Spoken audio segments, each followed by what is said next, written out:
Hey y'all, welcome in. Thanks for coming in tonight. Tonight's a special show. Means a lot to me. Hold up, I'm gonna echo. All right. Means a lot to me. Guys, I normally don't smoke on panel, but again, tonight's kind of a special case.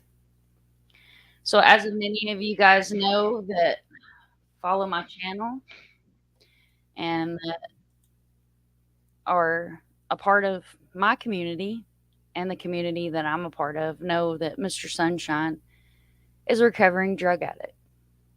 A lot of people realize that he was just in a very tragic accident that not only took him once, but twice from me.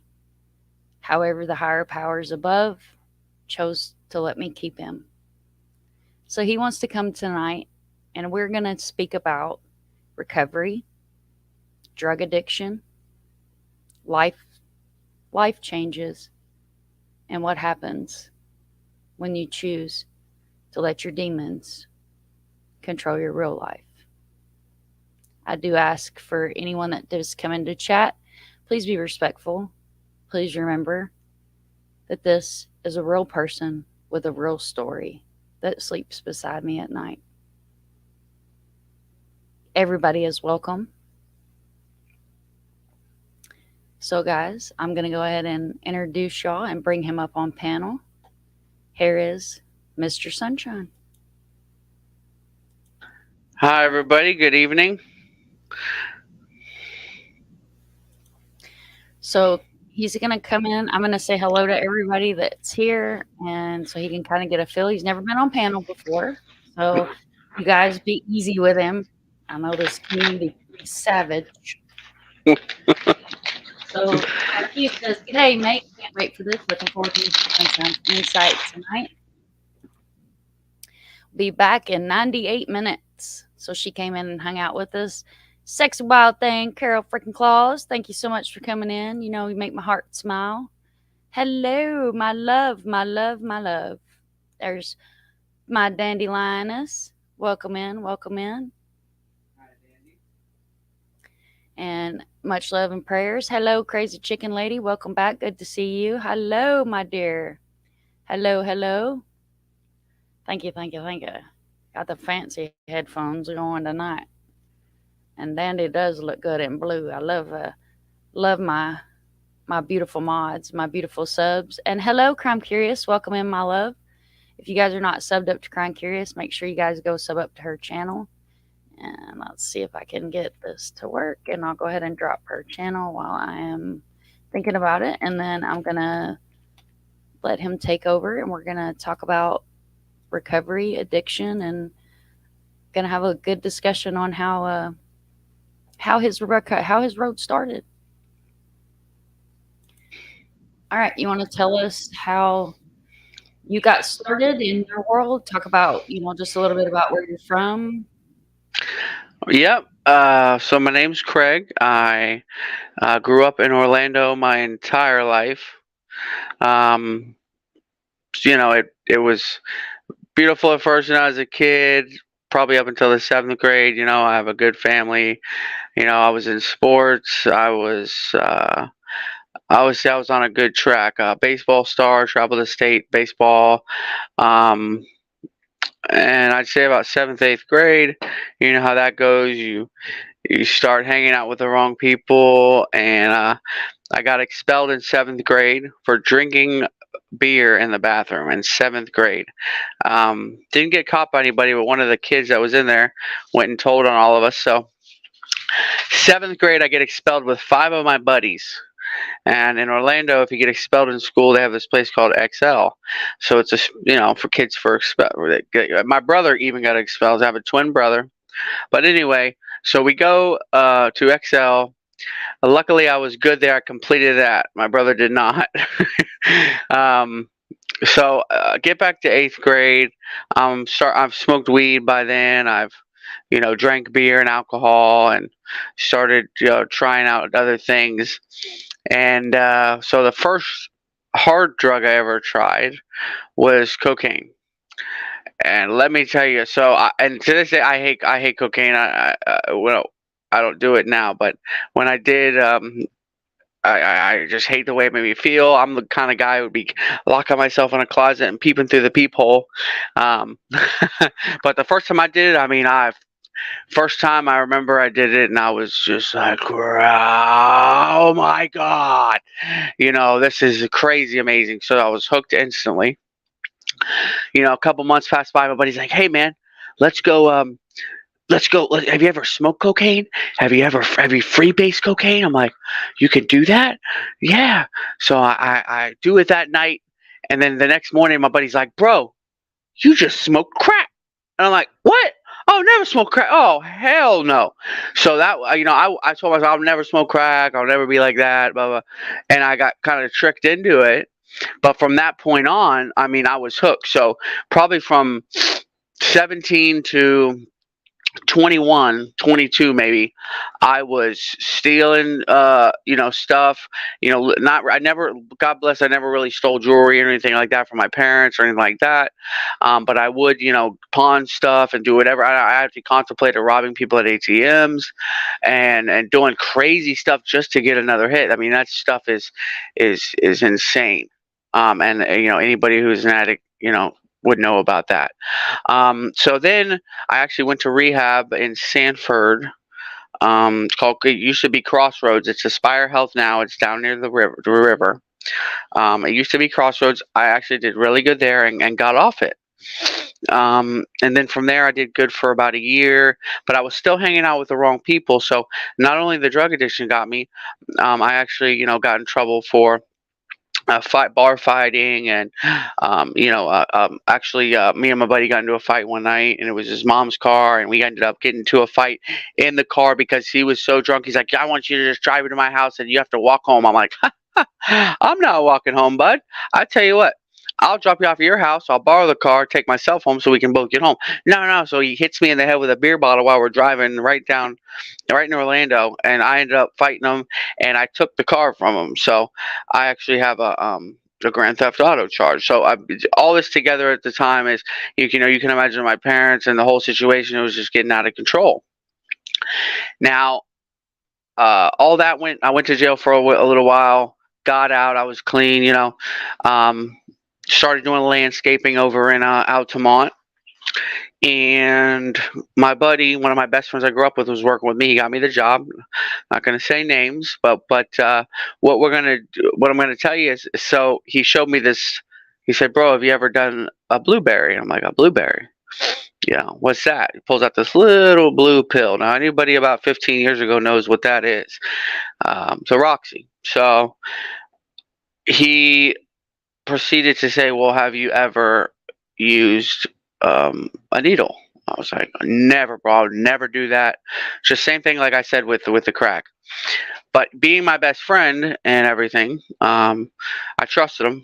He's, dude, let me do it for you. I'll give you a half. You'll let you try it. You'll be like, oh, you'll be amazed. And I stupidly agreed. So he does it for me, and I mean it was different experience. So but this time, yeah, at this time I hated crack. I hated cocaine because I already been rehab, got clean. Yeah, after every time after I did that, it made me all jittery. I didn't like it. I didn't like the way it made me feel. Maybe the things that it wanted me to do, like go, hurt people, steal, whatever. So I do this. It's just totally different, relaxing. My whole body goes, is I don't feel any pain. So this was my new love, was pain pills at the time. So I'm probably about 25, 26 at the time. I'm 35 now, guys, by the way. Um, and then after that, my life went really downhill. So when I did that for about a year, super addicted. I was doing about two or three a day just to get up and go to work. I had to do one, or I couldn't even go to work. But I've always been a functioning drug addict. I've always worked. I've always made decent money where I could support, my license and my car, and be able to do a little bit here and there.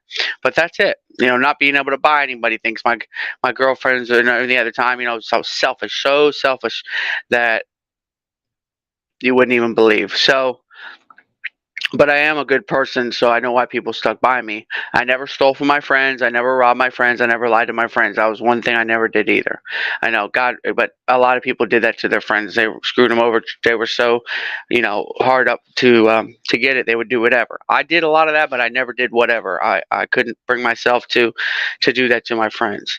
Um, so at this point, they start cracking down on doctor shopping and they start closing down stuff. And now one pill is like $35, $40 a piece. There's no way I can afford this. So my buddy says, "Well, have you ever tried heroin? It's way cheaper, lasts you all day. Get a 30, it lasts you all day." So at this point, I progressed to that. And also, instead of being sick, a couple of my friends were like, "Well, if you won't get sick if you try this, which is meth." So they're like, if you don't have that, this meth is way cheaper. Just do a little bit of this. You won't be sick at least until you get the other. I did that. It's true. It works a little. And once the combination of meth and heroin was in my life, it was complete disaster. My parents had kicked me out because I was living with them because, of course, I couldn't afford rent plus all the stuff. Um, and my parents had found, my drug paraphernalia, my needles in the house, and that was it. Kicked me out. So I'm living in the woods, probably, I don't know, 5, 10 minutes from my house. My mom's sweetheart. She's always, looked out for me. So my dad would go to work. I'd be able to come home, eat a sandwich, and try to go. She would give me $10. I'd go on about my day and try to survive. Um, then I pretty much they found me in a bathroom unresponsive at McDonald's. I was in there, so that was like the turning point. I died there. The cop said, "You want to go to jail or do you want to go to the hospital?" Which I'm so blessed because I had stuff all on me. They could have easily took me to jail. So that option, I laid in the hospital thinking about my life. My mom, had finally called me. My son's a fucking junkie, um, and that there really hit my heart because I'm a mama's boy, and for her to say that to me was life changing. So I said, "Mom, I need." This is the first time I was about 20. Besides the other rehab that when I was younger, they had forced me to go to that. This is when I asked for help for myself. I need help. Luckily, at that time, my dad's big into insurance, so he uh, he looked up my insurance and found out, different rehabs or treatment centers that would be covered. And I don't know how they found it, but it was in Texas. So, but the insurance covered a lot of it. So, I mean, it was I flew out there. I was there for 6 months, completed that program, got clean. Then I decided, well, I don't even want to come back to Orlando because everybody knows me. I've been in the game for a long time. I can't walk down the street with someone and say, "Hey man, what's up? Hey bro, hey." How anybody that's an addict knows how that is. So you kind of people, places, and things. So I'm thinking, okay, let's do this. So I was living in Houston, moving to a halfway house in Houston. Got a job, made it for about, I would say, a good 2 3 months after. So I was in at this point in Houston for almost a year. Um, Houston's not that good of an area. I didn't know. So one of the guys from the rehab, we made friends and everything. So we still kept in touch because he lived in Houston and da da da. Well, he ends up relapsing. I don't know what it is. One night I was going through some stuff, I think, with my ex, my baby mama, which we're not together anymore. And I said, screw it. So I call him up. "Hey man, meet me down the road. I know you got some stuff, whatever." Ended up doing that. Then left the rehab because I was scared they were gonna know that I was high. And ended up. So when a lot of people pass away and overdoses. You get clean for a long time, and then you do almost the same because you're thinking, "Oh, well, this is what I used to do. Maybe I want to make sure I get this amount so I can get high." That's not the right thing to do because your body has regenerated itself pretty much, and you do the same amount, and it's over because you usually start with a small amount. Your body takes it, you build up a tolerance. So, and I guess the shit in Texas is way stronger because I did one little, probably 15 or 20, and they found me in the bathroom again, dead in Texas. Um, so at that point, I woke up from the hospital. The rehab had found out. I knew I was kicked out of there. Luckily, my insurance paid for one ride to the airport. So, and my mom, my parents had heard about it. My dad, they said, "Get home. We don't want you to die in Texas, like 1,000, 2,000 miles away." So I get on a plane and come back. Um, the only problem with that is my baby mom is still using. I was devastated of like how I'd gotten to that point and everything, and I was just so disgraced with myself and depressed. And I had a daughter at this point, and she was really young, so she was with my parents. Luckily, nothing. She didn't see anything then, but my kid's mom was still using, so it was really tough. I stayed clean probably for about 2 weeks to get back to Orlando. 2 weeks.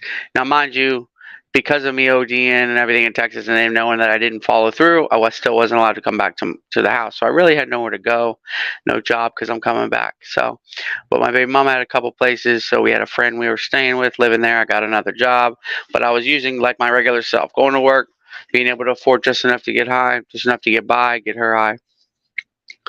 Um, and so I'm probably about 28 or 9 at this point, and with a daughter that my parents had at the house because it wasn't safe for her to be with us. And I bless and I thank God every day for that they stepped up, because I probably would have went down a horrible spiral if I couldn't if she would have got taken by like child services or something. So I think about that every day. Anyway, so I'm 29 now. I had never heard of NA. Well, besides going to the rehabs, we did the work 12 steps, but never really got into it. I never really put my head into it because I wasn't ready yet. I guess I would listen to the messages. I would, try to work a couple steps, but I never really wanted to do it for real. Or I guess I hadn't hit rock bottom yet. Well, that was really when I was not being able to see my daughter, and my parents hated me, and my baby mom was using, and all that stuff. I really was probably at my rock bottom at that point, because I had done drugs for so long and it had ruined my life so much. I'd lost so much, hurt so many people, and um, so my best friend, the one that first showed me and did it for me, that friend, he is look at my posts online. I was on like on meth. I lost. I was skinny. I'm not meant to be skinny. I'm a bigger guy. So everyone's like, "Bro, what's wrong with you, man?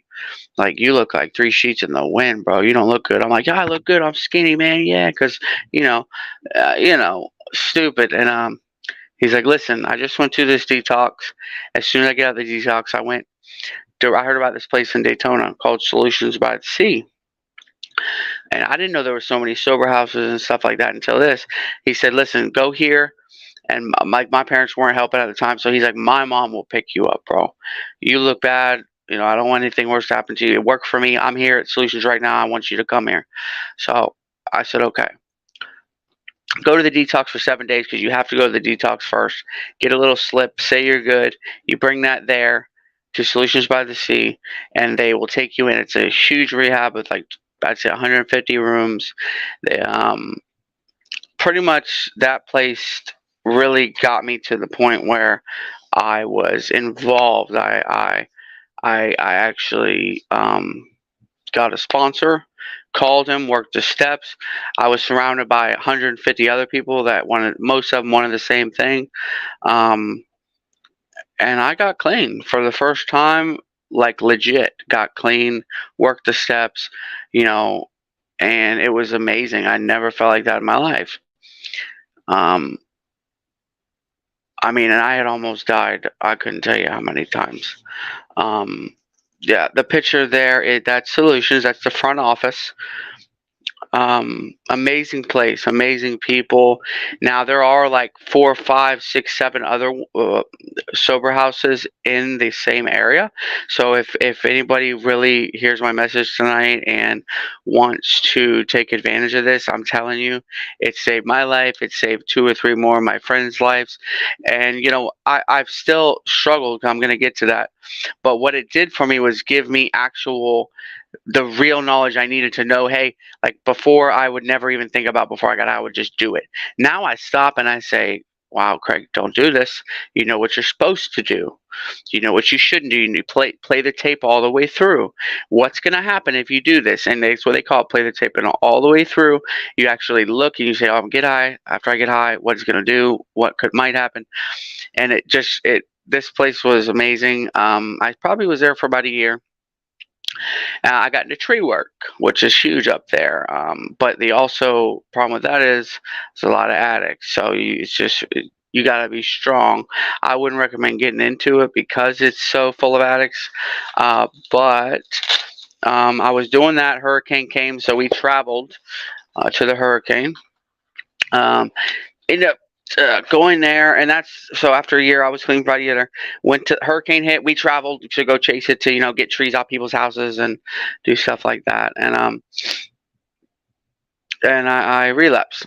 I had full range of a vehicle, a sales vehicle. We were staying in B&Bs. Like the company had a lot of money. I was making a lot of money. I had a stack of thousands in my pocket at the time. Because being clean, I wasn't blowing money. I had plenty of it. So that was when I learned you can't really even have a lot of money in your pocket because you're starting to think, oh, let's go to the casino. So in the middle of the night, I made a stupid decision. What happened is they say you shouldn't drink either. I never really had a problem with drinking, but if you start drinking, it does lower your inhibitions, lowers your decision making. And I decided, oh, I got some shots in me, man. I'm feeling good. I'm not going to use, but let's go ahead and go to the casino. Get to the casino. Of course, there's hookers there, whatever. Everyone's partying. Start talking to one of the hookers, whatever, and bang, boom, pow. I can get you whatever you want. I'm already feeling good. Have more drinks at the casino, and it wasn't even a thought. So you got to watch out. You just got to watch out. It's that easy, even with a year, of how fast and one decision can lead to you ruining your life again. So my boss even finds out. He threatens to, because he's not in there up there at the time. I think we're in Louisiana or something. He said, you stole my sales car and went and did drugs last night. Oh well, I'll come there and beat your ass. So I had like $4,000 in my pocket. I said, oh, this isn't good. I don't want my boss to beat my ass. I mean, this guy's like a freaking UFC fighter. I'm a pretty guy. I ain't scared to fight, but let me tell you, I know when I can win and lose. So I'm knowing that bad things are gonna happen if I stay here, and I had plenty of money, so I ended up. And some other guy got fired for some other stupid thing. He was like the Bobcat operator. He said, I'm going back to Orlando. I said, let me catch a ride, bro. So I catch a ride with him. I had meth from the night before still in my pocket that I got from her. Um, and I get back into Daytona knowing that I can't go back to a sober house. Can't do anything. Just bad situations. So, oh man, what did I do? I think I've called my other boss and asked him for help because he really helped me a lot before. He picked me up right then and there and drove me to a detox facility in Daytona. Luckily, they had a bed open. I mean, that's by the grace of God because they're always full. Got in there, did my little 5 days, got out, started working back for him, and I did great. Once again, do great for a long time. I'm surrounded by people, surrounded by him, um, and then I met my beautiful, beautiful wifey, Christine, which is Mrs. Sunshine, and from that point, she helped me. I mean, she's like a pit bull, guys. So she's like, no, who are you talking to? Let's not do that. And I needed that. I didn't have a solid woman to this that whole time. I mean, I've had girls and little whatever here and there, but I never found my baby mama. She's still a drug addict to this day on the street. I have nothing to do with her. I have full custody of my kid. The times I was clean, I fought and got full custody. It's very hard for a man to do in Florida, but I did that. But now I'm with her. I've been with her for 3 years. Let's say about 3 years. Uh, Three, about going on four. Oh God, guys, we're in trouble for that. So it's been amazing with her. She's really helped me, and she has been through a lot. So I did excellent with her. We lived on the beach. You know, I was clean. I was working, doing sales, kind of away from the tree work with a different company. And oh God, so I'd say about 2.5 years in, we're living on the beach in an apartment, and we get a notice that says, "Oh, the building's being bought. You guys have to be out in what was it, a month or two, baby, something like that." Yeah, it was like a month, and then we had the whole, hurricane hit. So since the living room was flooded, and we lost a bunch of our belongings because the place was just leaking because it's old. Because if you know anything about Daytona, Daytona was actually Seabreeze was the name of the city years and years ago, and it got changed to Daytona. So it Super old. They used to race motorcycles on the beach, not even in the Daytona Speedway. They used That's where I was first started, like by about 1900s or something like that. They are 19 and up. They actually raced on the beach. Did races there? That's how old it is now. We live right across from. Close to the Plaza Hotel, which is it is the oldest and historic hotel in Daytona, and that's right on Seabreeze, right where they did all the races and everything like that. Now, when I was a kid and I was like 14, 15, and I was just starting to party and everything, we used to come out to Daytona. It was beautiful. I mean, it was a party. If anybody's been to Daytona during spring break, you know it is party central. People hanging out balconies, people screaming, bees, boobies everywhere. It was the bee's knees, man. It was the place to be. Now, the last 15, 20 years, it is horrible. You drive down Daytona, down Ridgewood, or down Seabreeze, and you will see what I'm talking about. There are homeless people on every corner. There are people, drug addicts, there's panhandlers, every intersection. It is out of control. The police are overwhelmed. There's more shootings. I mean, it is unreal compared to when I was a kid. And so at this point, we're living there. We told we got to get out. We had a back porch full of beach stuff because we literally walk across the beach and be there and be at the beach. So we had bicycles and beach cruisers and umbrellas and all that stuff. So one morning I come out, it's all stolen, it's all gone. I bought my stepson a brand new bike, my daughter a brand new bike. We had bikes. I mean, all stolen, all gone. So at this point, I'm like, oh my god, this is unreal. This One time I come from work and I look and there's a where we lived was there's a little brick wall in the parking lot and they'd all sit on that wall. There's 8 of them. We had 2 vehicles at the time. I had my work truck. She had a car. So I pull up and I had like a couple things in her car, and I see this guy wearing my backpack that was inside the car parked next to our house. So unreal. So I walk up to this guy. I said, "Hey man, where'd you get that backpack?" Oh, my friend gave it to me. My friend gave. I said that backpack was right there in that car. You went in that car?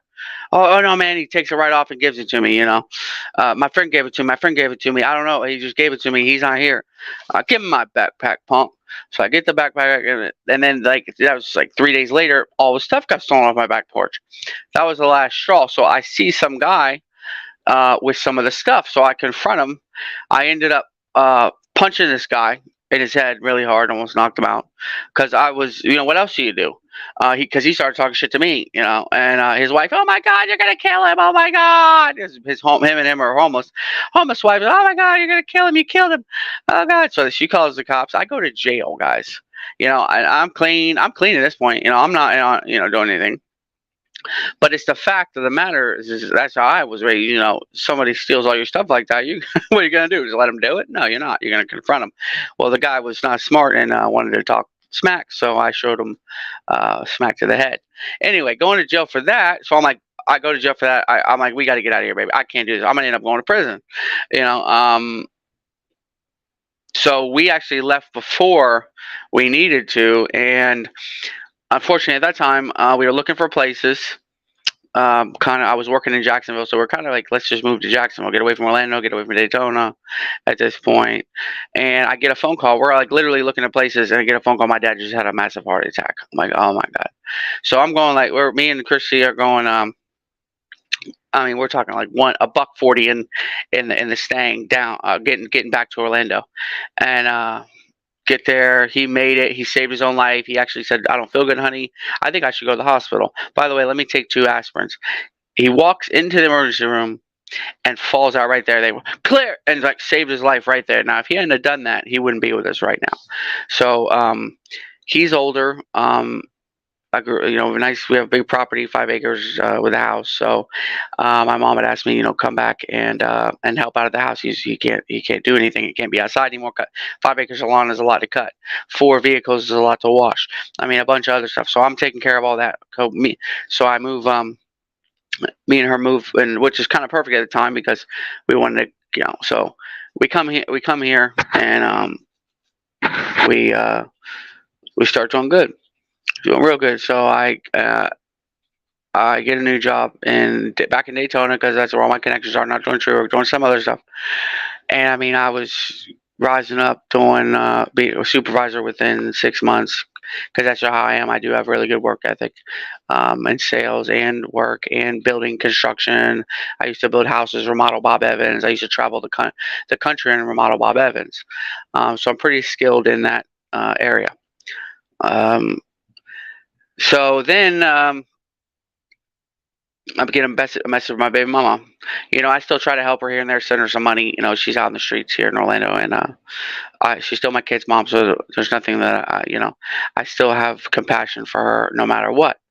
Um, Making the wrong decision to bring my daughter to see her because I promised her I'd never take her daughter from her. So I take her and end up getting, while I'm there, she pulls out some stuff, and I was going through a hard time with everything at the time. And like, it's that easy. You cannot be around people, especially maybe an ex or something that you actually cared about, because you get into that deep conversation, and then the emotions kick in, and you forget everything you've learned, and you decide, yeah, sure, I'll smoke some fentanyl with you while my daughter's in the store, and then that was it. So now I'm being all sneaky. I've already gotten that. I remember how good it was now, and it makes me better at work. I can work harder. I'm not tired. All the excuses that an addict makes in their mind. And anybody who knows that. So I'm sneaking off. You know, um, Miss Sunshine, Mind Monster doesn't really know. She knows. Well, I found out she knows she was busy, but I would go to work early in the morning. I would drive. 'Cause I'm from Orlando. I know every spot, so I would leave like 15, 20 minutes early, so I had enough time to stop and get me a little stuff before work, take the highway, get to Daytona, and I was doing that for a while. And so it brings me to the point now. Um, and then I also had connections at Daytona as well. So I go to work. This is recently. This is tell me about my accident. Get to the end of this now, and so I get a 40 of fentanyl after work, thinking I hadn't had it in a while, so I was starting to get a little sick because I had been doing it for like 2 weeks now, secretly trying to be secret. She knew because when I do, guys, for some reason, fentanyl, my eyeball goes off to the side. I don't know. I never used to have that issue. Which I guess I've ruined my eyeballs or my mind with all the crazy shit I've done. So she's like, "What's wrong with your eyeball? You're on shit, aren't you? Because your eyeball."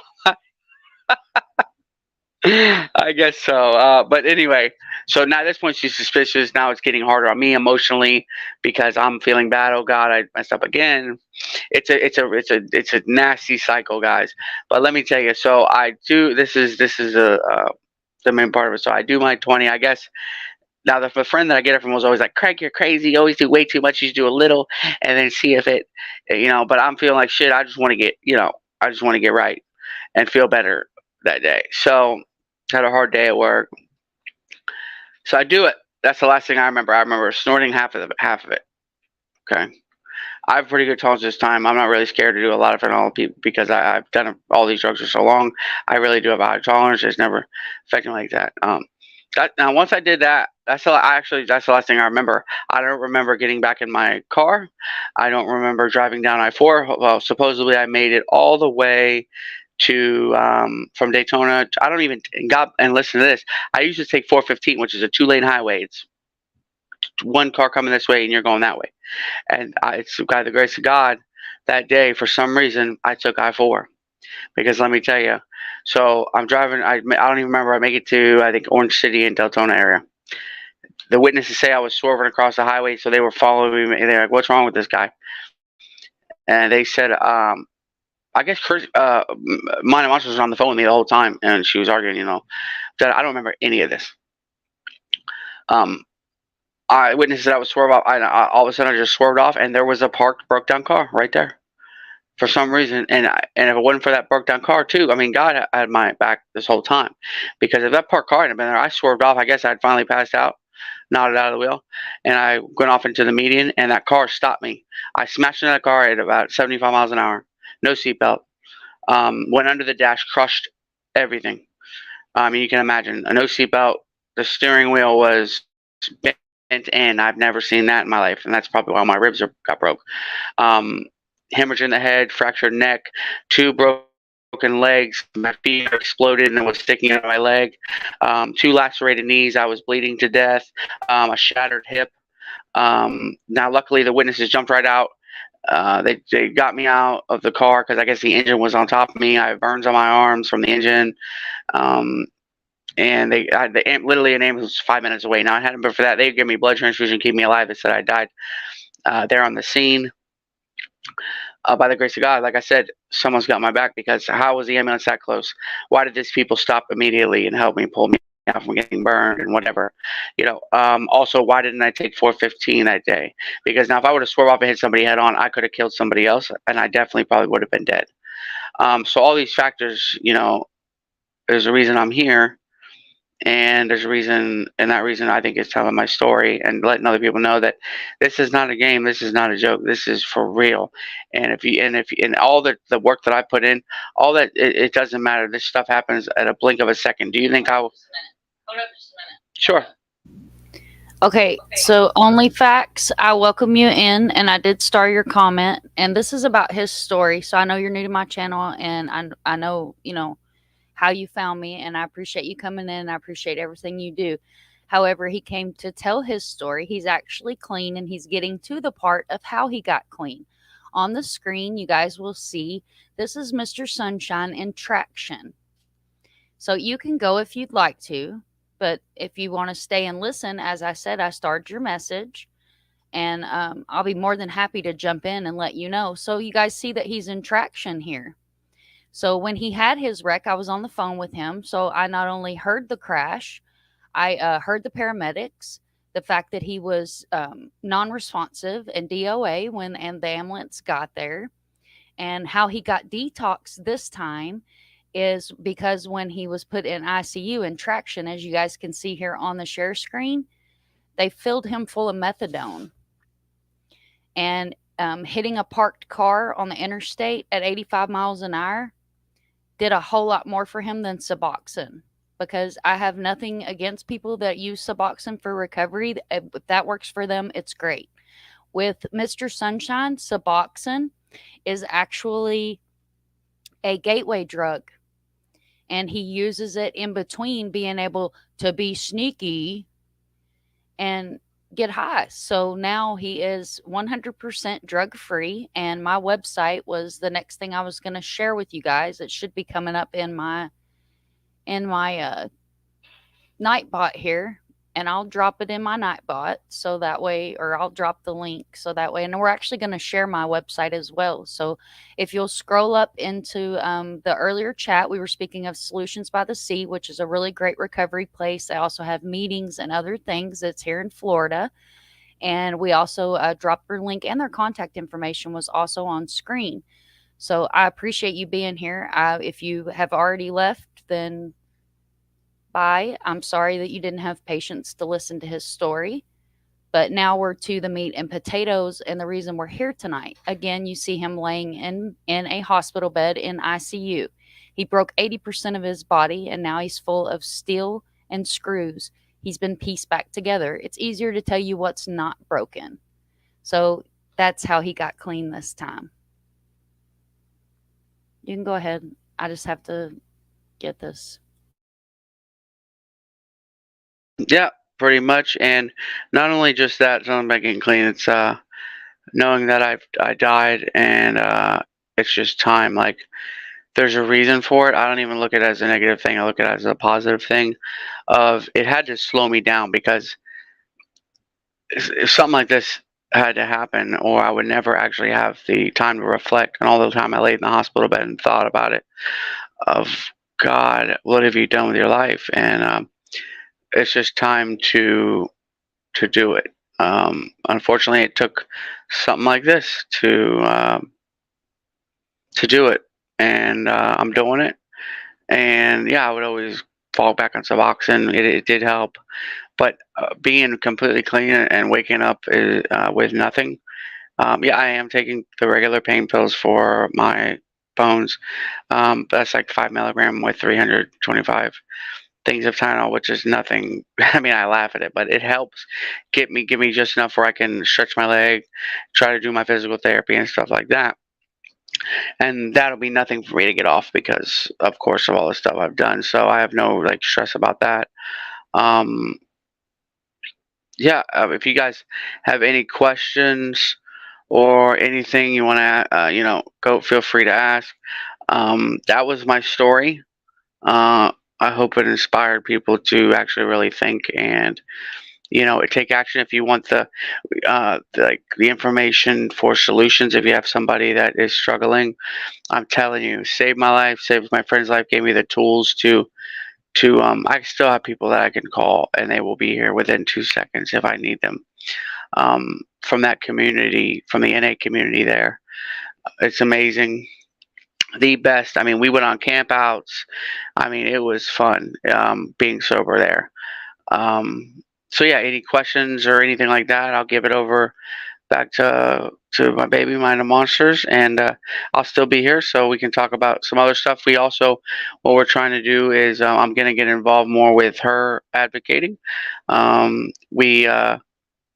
We've been going to um, like homeless camps and trying to help them because we have a little extra money. So we don't really give them money because, of course, we know what they might do, but we'll bring them food and drinks. Um, we will. Oh, what did we do the other day? What? Oh, we went and got free. Um, we went around to print shops and asked for if they would donate free missing poster printings. Some did, some didn't, but it's okay. It's not that we paid for some we got for free. We sent a couple out to families. I think she has a good friend she works with, Vern. And I'm going to be getting more involved in that. So this is my first time on panel. I'm a little nervous. So, but definitely you'll be seeing more of me. And if you have any questions or if you need any help with anything, let her know, and I'll get with you. I think I have. She set me up with my own little channel, so I'm going to be starting to get that going. But we're going to be working together as a team and trying to boots on the ground. Even once I get healed and I can walk again, we're going to be traveling and doing some real stuff that's going to make a difference for some people. So thank you guys for listening to my story, and I'll be here. If you have any questions, I'll give it back over to her. Okay, so if she's still here, maybe so we don't echo. So if she's still here, she, he, I'm sorry, don't mean to offend. Facts only says, so what did they give you to come off of drugs? I, I guess, i.e., Suboxone now. So I kind of already answered that. Yes, he was on Suboxone for about 3 years, but Suboxone with Mr. Sunshine is a gateway drug. So now he is 100% clean. He's been clean since July the 6th when the wreck happened. Like I said, they filled him full of an IV of methadone, and he hasn't had any cravings or anything like that. I haven't had to feel like I need to take his phone or do any kind of policing or anything like that. Okay, stay clean. Frankie wants to know, stay clean. How many old junkies do you know? I mean, I couldn't tell you that the list is I couldn't count on my hands, and I can't also count on my hands the amount of friends that have died as well. And I've went to funerals for overdosing as soon as the fentanyl hit the street. So a lot, a lot, Frankie. I try not to talk to them. I mean, because of my situation, but a lot. Okay, so then we have facts only again if you're still here. Curious because MDs are taking away all legit pain. meds and anxiety meds, it's a nightmare for many.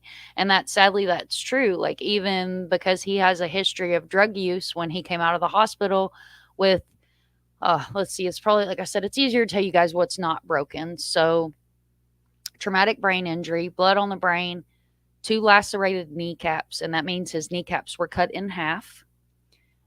Six broken ribs, his femur exploded. So you would think that they would give him, like, I don't know, a full couple of months of Percocets or something that, would help with pain. But sadly, due to the world we live in today, 3 days is what he got. 3 days. 3 days. And the addict that has actively used for over half of his life managed to make a 3 day pain pill prescription last for 5 days. So I'm going to say to you what I use for my anxiety and what I use for my PTSD is smoke tree. Like, if you don't live in a state that's legal, reach out to your governor and tell them to do their research, because smoking tree will eliminate a lot of your mental health medications and chemicals that you're putting in your body that also have other side effects. Because when you get into anxiety meds, depression meds, things like that, if you flip it around, you read the back of the bottle, a lot of times they have, tendencies of self-harm and other things like that. So the safest way to go is go natural. Okay, and then you said, okay, Sally, this is triggering and seemingly the person speaking is not drug free. In my opinion, obvious, please direct attention to help others for resources. So that was our next. What we were going to do was talk about resources. So thank you so much for coming in. If you are still here, you're welcome to lurk in the bushes. And I don't mean to make you feel some type of way, but you're welcome to lurk in the bushes because, as long as it's not the shadow people, you should be good in the bushes. And thank you, Facts Only, you're still here.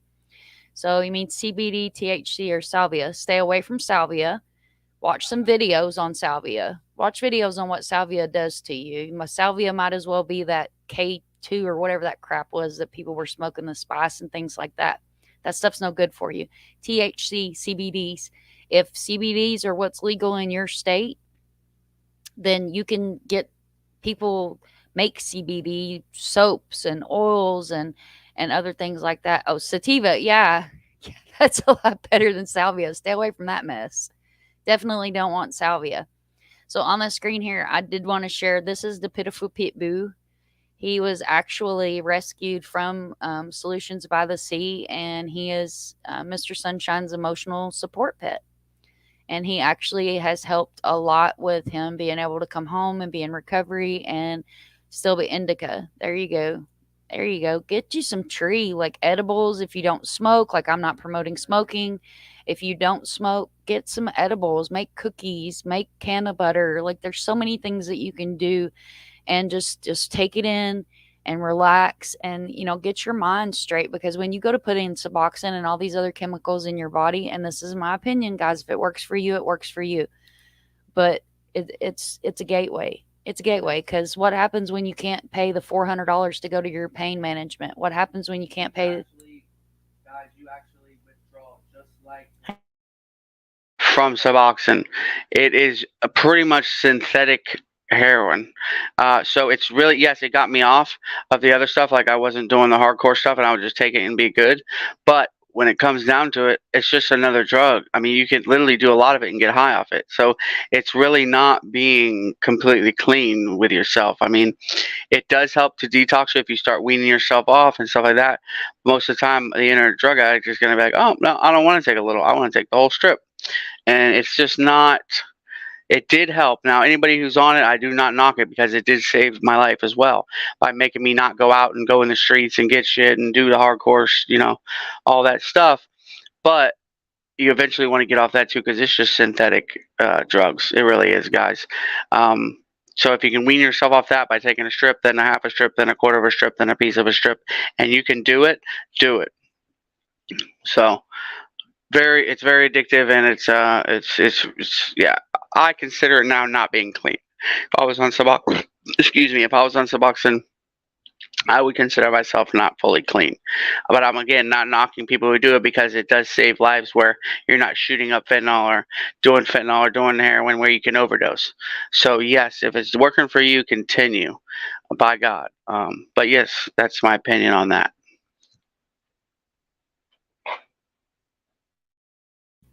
Okay, so I muted him at the first because we're in separate rooms, but there's no wall between us, so I don't want it to echo real bad, guys. What helps with the pain now? So he has been taking pain medicines to help with the pain, but he's actually backed off a lot on those. And we do smoke. We are in Florida; it is legal, and he does have a medical card. So marijuana is what helped. And actually, when he was in the hospital, they were giving him THC pills to help with the pain as well, to kind of cut down on a lot of the chemical side effects. So Frankie's think tank said you're a very lucky man. And thank you. Farq says, thank you, Mr. Sunshine, for sharing your story. She also says you are a lucky man. Frankie says, thank you for sharing. This is my website, guys. It's what's on the screen here behind us. Please click on that website. Like, I've got some great resources on there, and we're going to go through resources in just a minute, and I'll make sure that I grab those links as I pull them up. Okay, Farq says, do you think you would have ever given up totally without the life changing experience? No, I don't actually. I would.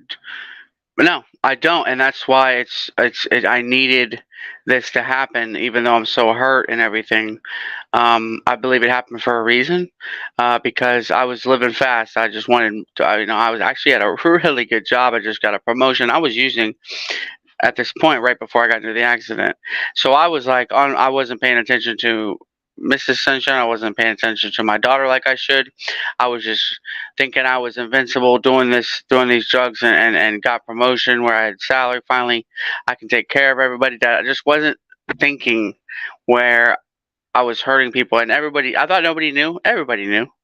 Everybody knew because I'm one person and then I'm a completely different person when I'm on drugs. It is, I don't think I am, but everyone tells me you can't hide it.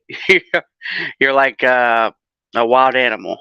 So, no, I think that this needed to happen for me to slow down and have a lot of time to think, laying there in the hospital thinking, when I first woke up, I thought I was paralyzed because my legs were, so it really freaked me out and made me think, wow, this could have went a different way. I might not be here, or I could be paralyzed, or so I think I needed this to happen, yes, before I could stop, truly stop. And I'm going, and there's no ifs ands or buts. I'm done. I don't even drink. I used to drink beer. I haven't had a beer. I mean, I'm out. I could easily go get a beer, and I haven't. I'm not doing none of that. I'm done with it. Done with all of it. So yeah, feeling this is amazing feeling to be like this, even though I'm hurt. I feel awesome. We're gonna go do some awesome stuff. As soon as I can walk again, I want to get out of this damn wheelchair so bad. But I think it's what I deserve at the moment, and I got to sit here and keep reflecting. So yeah, yep.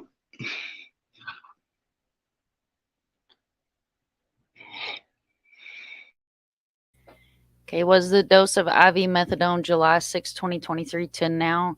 Yes, the pain is a real problem. And yes, he was in the wreck because his wreck was so extensive. It actually took me 2 hours to find him because he likes to take his wallet out of his pocket because you guys can see he's thick. So it hurts his butt.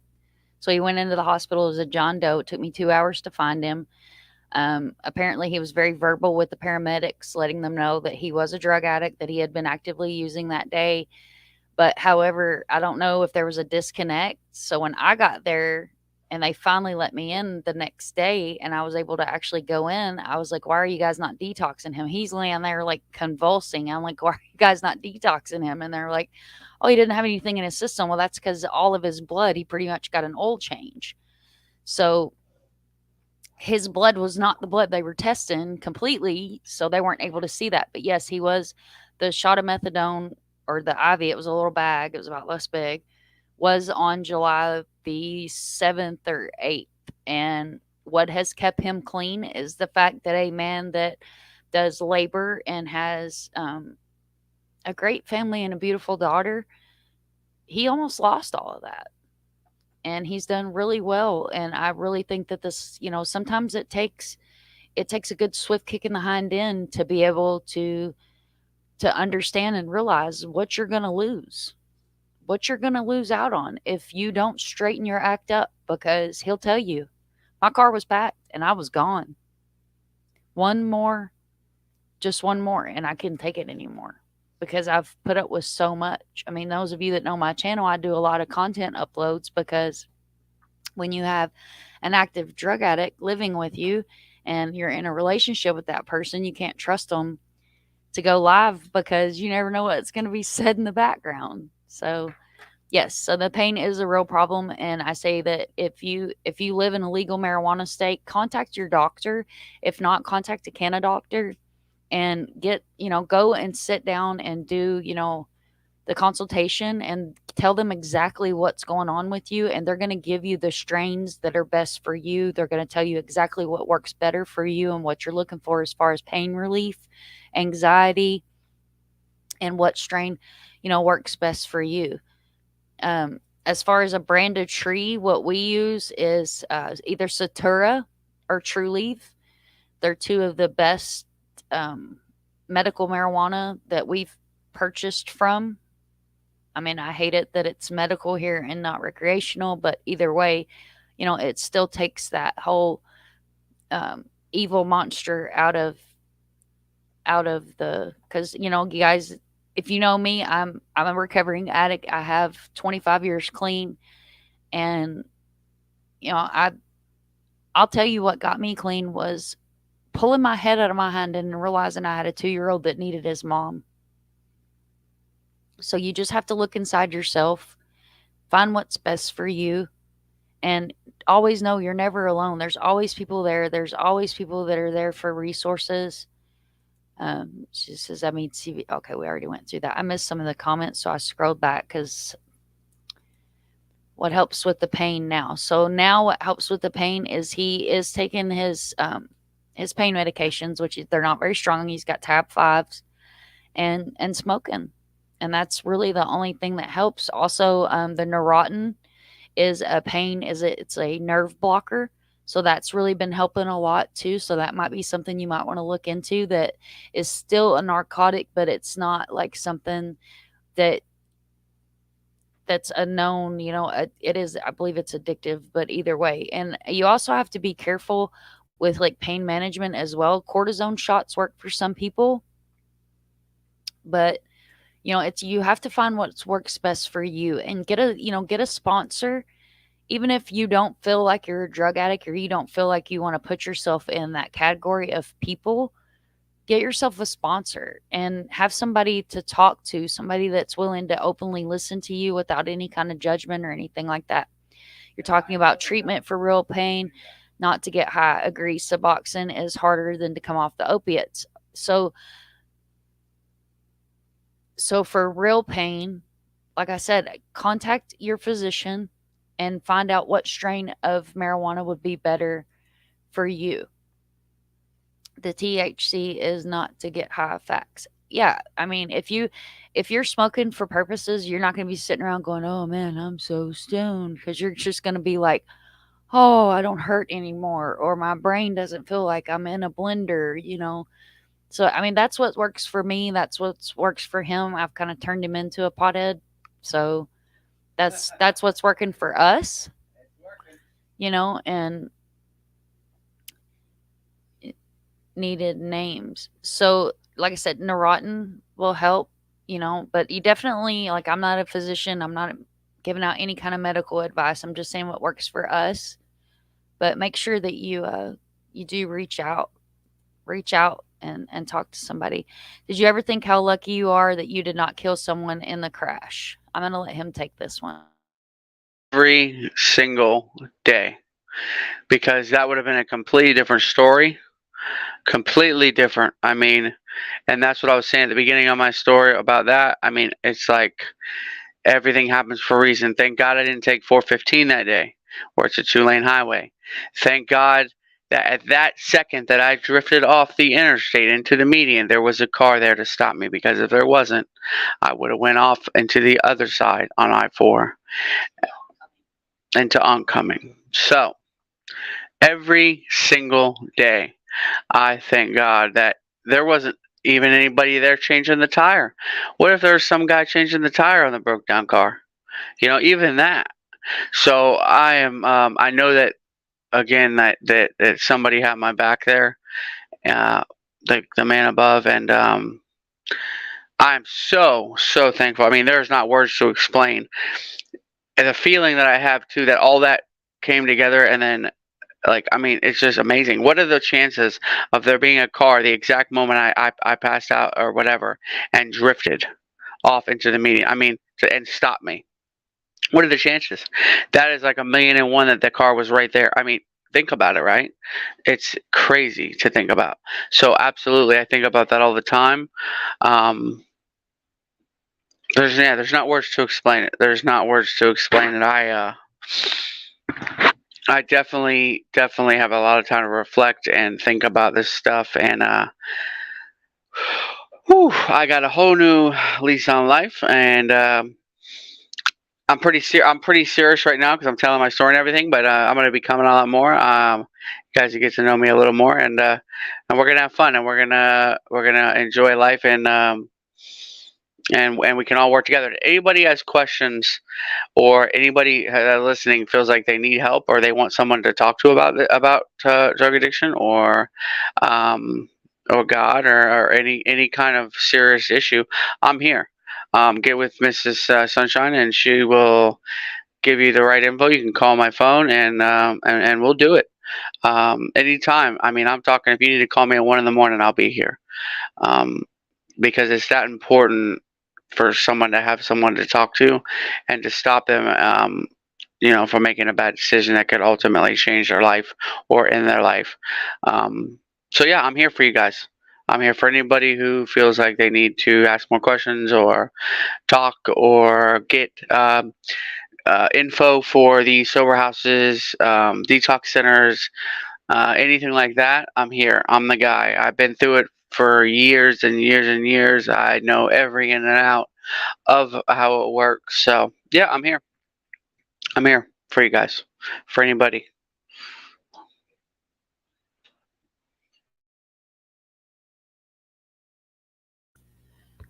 Okay, so no offense, but you definitely sound medicated today. They must be giving you pain meds. And as I said, he is on Lortab 5s and he's heavily medicated throughout the day with the 6 prescription medications that he's on. One of them's a muscle relaxer, one of them's a nerve blocker, and he's on the pain medications. And yes, he broke 80% of his body and died twice, has been through 4 surgeries.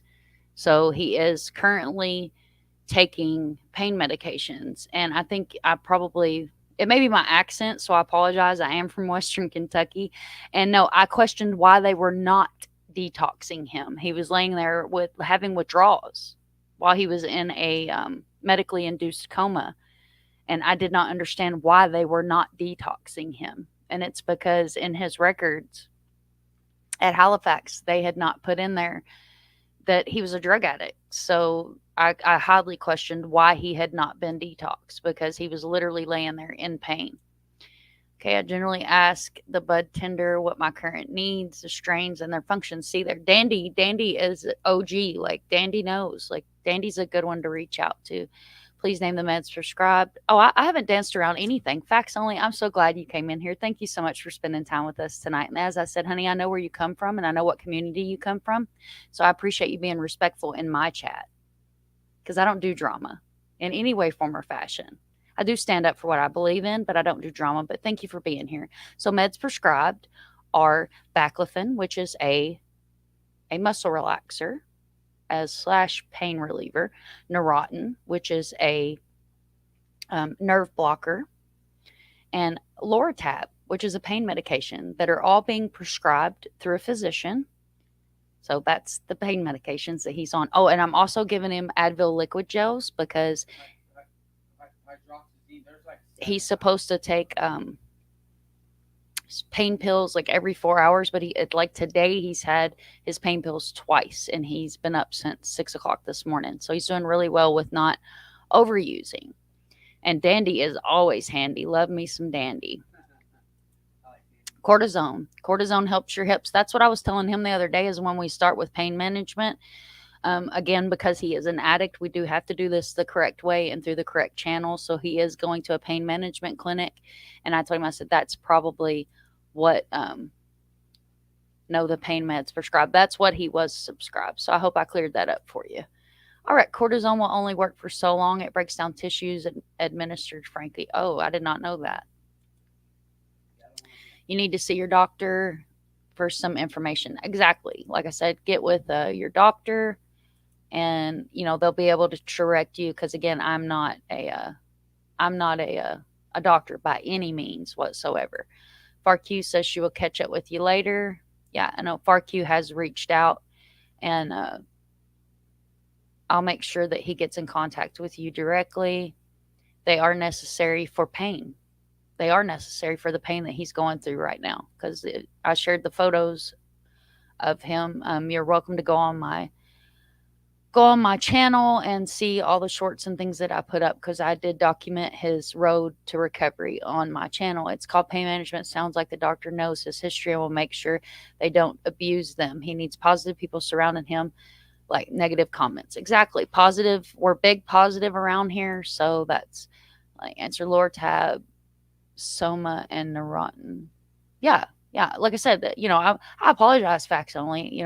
If I'm not immediately answering you, but again, we're in the same room, so I don't want an echo to go through. Because the last couple of lives I've had some audio issues, but now I think I've figured it out. It's because I haven't been wearing my headphones, and I have the boom mic and all that stuff. See all the fancy here, but I don't know. I just prefer my old school headphones because I'm an OG Call of Duty here. So there's that.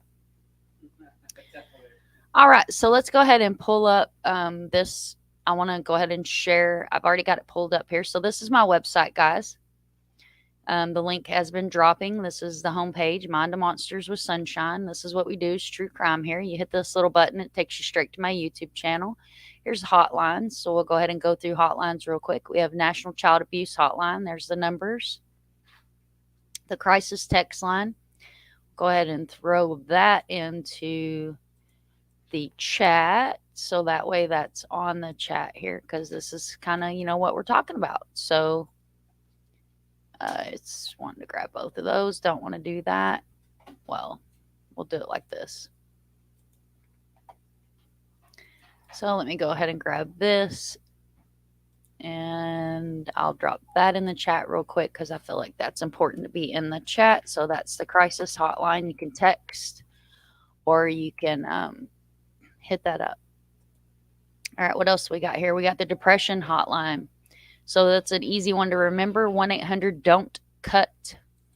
Also going to drop that into chat real quick here. So that's in chat. And again, you guys are welcome to go and hit up my website here. It's got some good resources on it. The National Human Trafficking, suicide lines, and then I also have suicide hotlines for everywhere in the world that has a hotline. So you guys are welcome to check those out. So links to resources. This page I worked really hard on, and I love this page. So you see here, you are not alone. You're not alone. So you have the Nick Mix site. You guys can click on that. It's an active link. And then we have the MMIW, which is our missing, murdered Indigenous women and peoples. So there's that. Here's Name Us for missing people.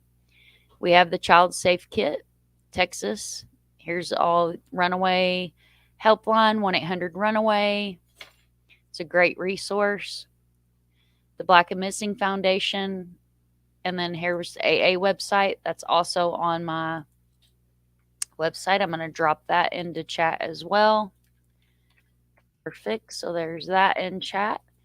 And then we have NetSmarts. This is online safety for your kids. And here's the NA website. So I'm going to go ahead and grab na.org. And I'm going to put this in the chat as well, guys. So those are all in there. And then we have VICAP, which is it's unidentified persons. This is a little bit different than NamUs. It's a website that covers a lot of people that we don't know who they are.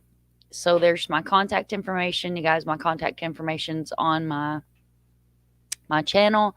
It's on my description. Not hard to find. You can email me. You can hit me up on Twitter. You can hit me up on Facebook. If you hit me up anywhere. Like I'm not hard to find at all. So these are some great resources. Who's prescribing? No, actually, his uh, orthopedic surgeon, the person that did like 12 hours worth of work piecing him back together, is who has prescribed his medications to him because she was the main one that was there throughout his whole wreck and the surgeries and everything. So they are coming from a credible physician in Daytona Beach, and not, and I'm also the police of medications. So they do get dispersed to him because he is an addict. He's aware he's an addict. He's taken accountability of the fact that he's an addict. And he hasn't given me any trouble about it. So, like I said, guys, if you have any questions at all, please don't hesitate to hit me up. I don't sleep good at night. A lot of you guys see me creeping around the streets. I be in chats. So please, I don't bite. I might nibble a little bit, but I don't bite. So anybody's welcome. You guys are all welcome to be a part of my life and my community and Mr. Sunshine and all the good things that recovery is going to bring us as a team, and that recovery is going to bring us to be a part of. All right, Facts Only says, wow, it's only been over a little month. DOA, 80% buds, and a TBI, it's a miracle. Best not waste that gift. Facts. And that's where we're at is, I've made it very transparent. Like I said, I've documented this whole road to recovery on my YouTube channel. I apologize, not his. It's on mine, mainly in shorts, and I think I did a couple of videos. Um, you guys are my community, and as he said, I'm a pit bull. I'm a pit bull when it comes to him. I'm a pit bull when it comes to the teenager that just walked in here. I'm a pit bull when it comes to those I support and I love, and I'm a pit bull when it comes to my families. I don't put up with any kind of BS drama or anything like that. I'm a credible person. I've built my channel on my own blood, sweat, and tears. You'll hardly ever see me on any panels because I don't do panels very often unless it's somebody like checking or, a very handful of people, crime curious, kid, like very, very small circle of panels that I do go on. But we're going to be a lot more active here on YouTube. And guys, I appreciate everybody for being here tonight. Remember, if you see something, say something. It takes a village to raise a child. Never give up. Know you're not alone.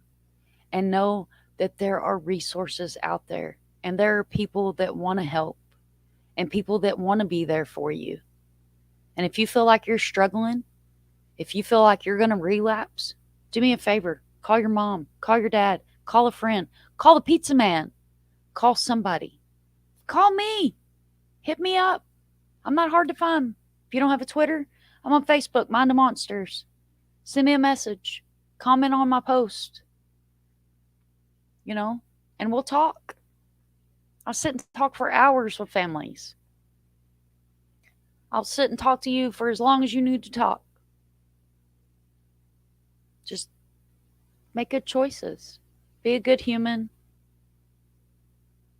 And be there for the next person. And then, as I always say when I do one of these about, drug use and things like that, a lot of times in a lot of the cases that we see, drug use is real.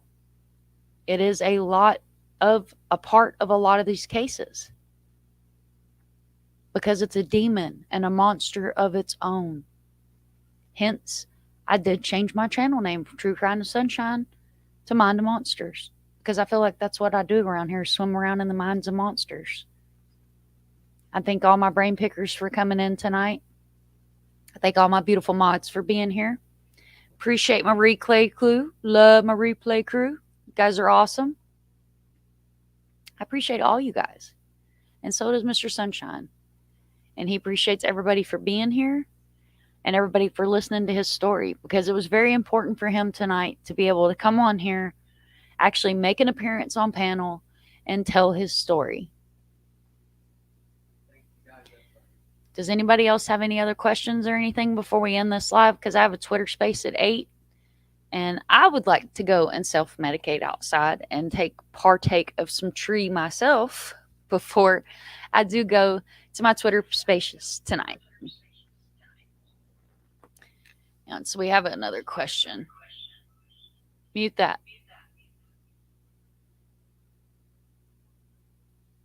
Sorry, guys, technical difficulties. He's never been on panel before. And I did not mean to highlight my Discord. Wait, so Mr. Sunshine was high on illicit substances when he crashed? Yes. Yes, he was higher than a cat's ass. Absolutely was. I'll tell you the story. So I'll end it with this. I'm going to kick him off panel. All right. So he calls me at lunch. And I said, hey, are you all right? And he said, yeah, I'm fine. And I said, you don't sound fine. Are you high? No, I'm not high. Why you keep me being high? Blah, blah, blah. So I finish my work day. I get off work at 5 o'clock. I get off work. I call him. Because if you are in a relationship with an addict, or you have somebody you love that's an addict, and you feel like maybe they had made a bad choice, hopefully you do the same thing I did. So I called him. And I said, hey, what are you doing? Well, at first I could hear he was in a bathroom. And I said, you're in a bathroom? What are you doing in a bathroom? You've been off work for 30 minutes. No. I'm getting in the car. I'm getting in the car. So he makes it 15 minutes. And when he relapses, he starts moaning and acting crazy. And that's kind of how I know that he is screwing up, if you will.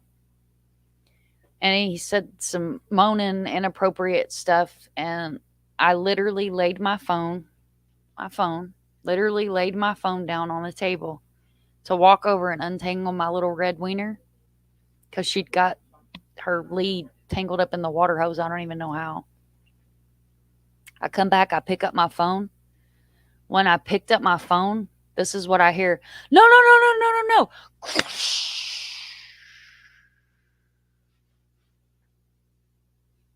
I literally panic. My heart dropped. I was in a complete and total panic. Absolute panic. I'm screaming into the phone. Can you hear me? What's wrong? Can you hear me? Hey, did you wreck the car? This is the last thing I hear out of him. Baby, it's bad. He stops responding. The next thing I hear is the window getting smashed out. The first guy that walks up, hey, buddy. The second guy, oh, he's dead. And he was. A nurse just happens to be one of these 4 angels that were following behind him. So I hear a female come up. Stop moving him. Don't touch him. Da. Well, he's high. So he's in and out. He's nodding out and coming back, nodding out and coming back. So then I listened to them work on him for an hour and a half. I listened to the paramedics. I know his femur bone's sticking out of his leg. I listened to them pry the dash and pry the engine off of him. I listened to them resuscitate him. And then I listened to the ambulance drive away. I had 2 phones. So I'm literally sitting on one phone, repeating my name into the phone.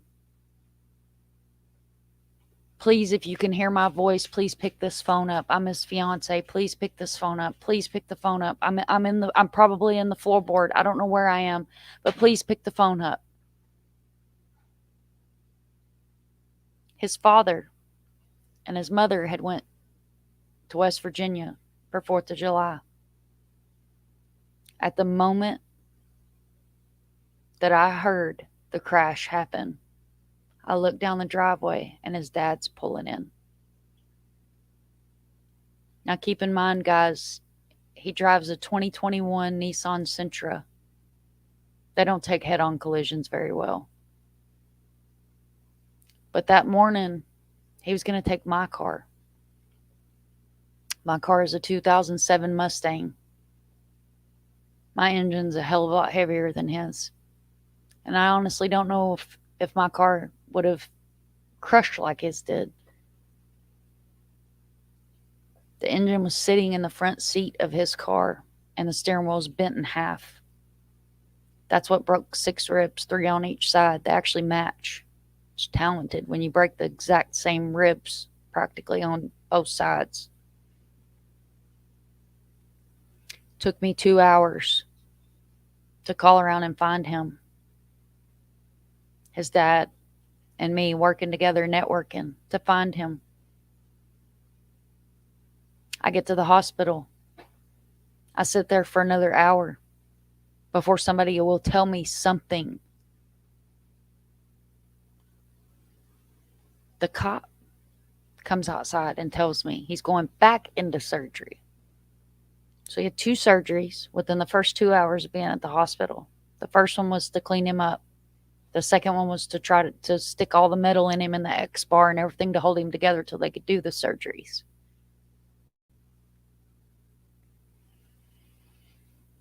Surgery number 3, they go in because he's completely crushed the left side of his hip. It's gone. 7-hour surgery, they reconstruct his hip. I get a phone call halfway through surgery from the surgeon's assistant. They lost him during surgery, but they got him back, so he's intubated. So I listened to him, the OA, when the ambulance got there. I got a phone call 5 days later that they lost him during surgery.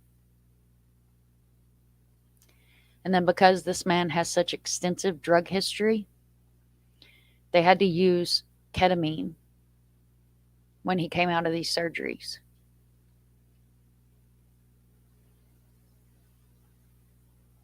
I've watched this man go from being in a coma with a brain injury, 2 broken legs, a broken hip, and 6 broken ribs,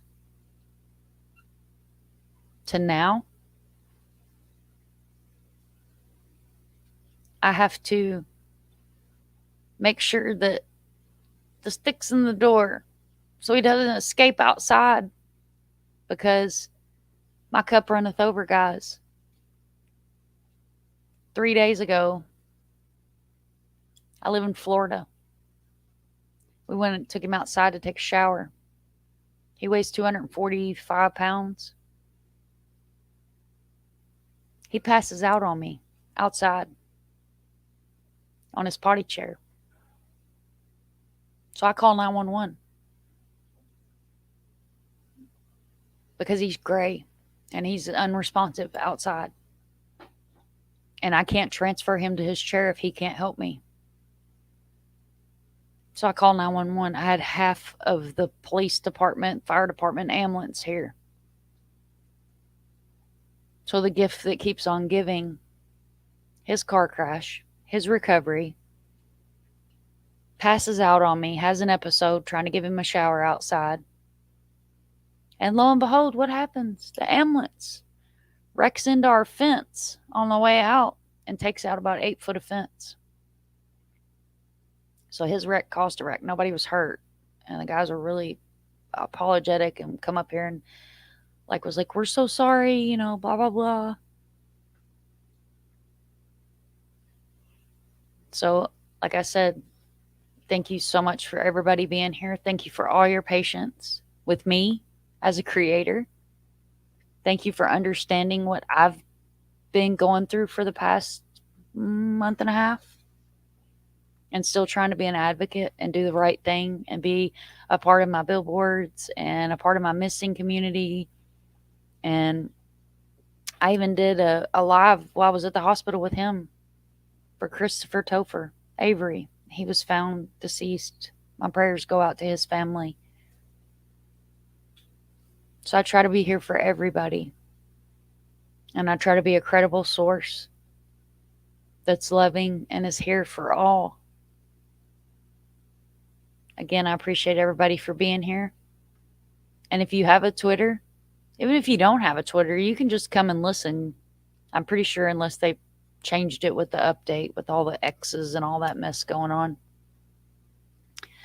But I'm gonna pop through comments here real quick and make sure that I'm not missing anybody, because I don't want anybody to feel like they're getting missed. All right, we're gonna scroll back up. Let's see right here. So Facts Only says 1 day at a time, and that's it, 1 day at a time. Because you know what, tomorrow's not promised, and we're actually gonna make a shirt. So I'll give you guys a sneak peek since you were here tonight. He's gonna have a shirt, and his own inspirational comment that he came up with is today is a gift. What are you gonna do? So always remember that every day is a gift. Every day you wake up on this side of the dirt, do something positive. And Troy might partake in. I sure will. Please don't ever let him get behind the wheel again. Oh, believe me, he's not going to get behind the wheel again for a long time. And I got anybody got, I got a Mustang out here. I'm game for selling if anybody wants it, because I definitely want like a big truck with the crash guard and all that stuff on it, since I gave my big truck with the crash guard to my son, who's also a recovering addict. Sparky says the junkifications, right? Never give up. Facts, Kit. Never, ever, ever give up. Facts. Look here, 100.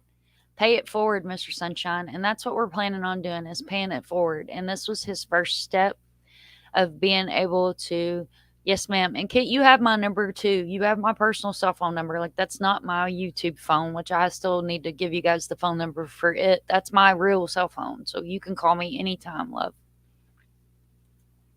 BarQ, True Seeker, thank you for coming back, love. You catch replay. He told his whole story.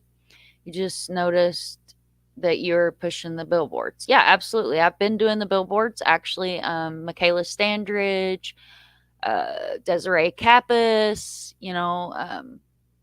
that's all something that I've been a part of for 2 years now. My first billboard that I went to film was Vladic Castle here out of Orlando. So yes, I am a part of that. Why now what? You'll have to clear up what you mean by why now. Okay, need a flyer? Hit me up. Do them for free. I don't charge. All in my thoughts and players. Gonna send you some spinach. Oh, I would love some spinach, dude. I seriously would. And only facts, or facts only. Sorry, only facts is a different channel. She's not even around no more.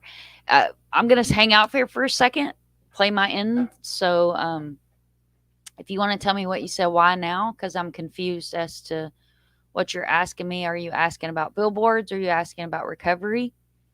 But if you want to private message me or comment on this video, I'll be more than happy to answer you. I am very transparent, and I don't make anything not transparent, as all my receipts do go on my community wall or on my Twitter. And I thank everybody for being here. And I appreciate you giving me a chance, and I appreciate you coming in, and everybody else that's here. You guys know I love you. You're my family. You're my people. Have Mr. Sunshine read the comments in chat if he's having a tough day. Live, talk to people who care. Facts. He loves reading the comments, guys. He loves reading all the comments. Like, that's something he loves to do. But I'm cutting it close, guys. 8 o'clock, Twitter Spaces. Come join us live on Twitter. Get some good information, some credible information from a good group of people. Big shout out to Vern. Big shout out to Missing in America. Rock on. Let your flame burn high. Because you know what? Everything that happens in the darkness comes to light.